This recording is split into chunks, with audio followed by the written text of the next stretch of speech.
What if I told you The Witcher 3, yes, that Witcher 3, the untouchable masterpiece of monster slaying perfection, is getting new DLC in 2026?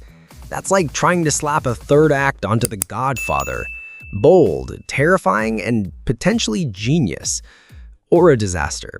So grab your potions, polish your silver sword, and let's dive into this alchemical leak that's got the entire fandom screaming, toss a coin to your dev team. And hey, if Roach starts floating midair again, we riot. BitCrush lives. So here's what happened. Polish podcast rock Ibor dropped a juicy bit of info. The Witcher 3 is allegedly getting new story DLC. No, you didn't misread that. DLC for a game from 2015. And it's not even CD Projekt Red making it, it's Fool's Theory, a studio made up of ex-Witcher 3 devs. Basically, CDPR's cool older cousins who still know how to party it. The podcast says multiple reliable sources confirmed this thing is real and scheduled for 2026. Which makes you ask, why now? Why add toppings to a pizza that's already perfect? And that's the big question. Witcher 3 plus Hearts of Stone and Blood and Wine is basically gaming's holy trinity. Tampering with it is like adding a CGI mustache to Geralt. But maybe, just maybe, if Fool's Theory pulls it off, we could be getting something that bridges Witcher 3 and Witcher 4. A prequel prologue, a Ciri-centric adventure, a chill Toussaint vineyard management sim. The podcast also claims CDPR's roadmap looks like this.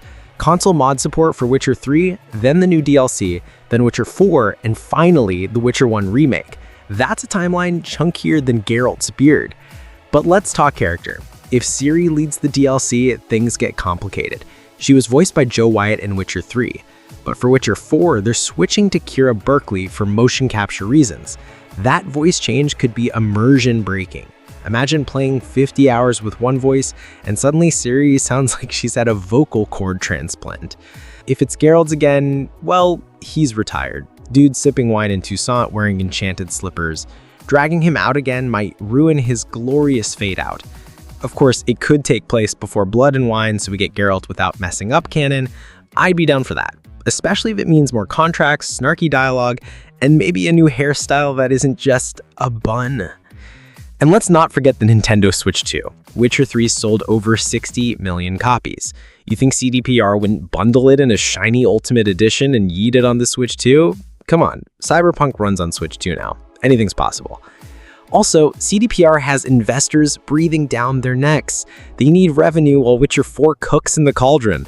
A small, polished DLC for an all-time great? Easy money. Plus, this DLC could be a sneaky test lab, trying out new quest mechanics, performance systems, all dressed up as Geralt content, but really paving the way for Witcher 4. It's dev training with extra swords. So what do you think, BitCrushers? Do we risk tainting perfection with more content, or are you ready to toss another coin at Geralt's story? Drop your dream DLC scenario in the comments. Ciri solo quest, Geralt zombie hunting, Roach romance sim, we're not judging. Hit like if you've ever accidentally set a village on fire with Igni, subscribe for more bold gaming takes, and ring that bell before it teleports onto a rooftop. This is BitCrush signing off.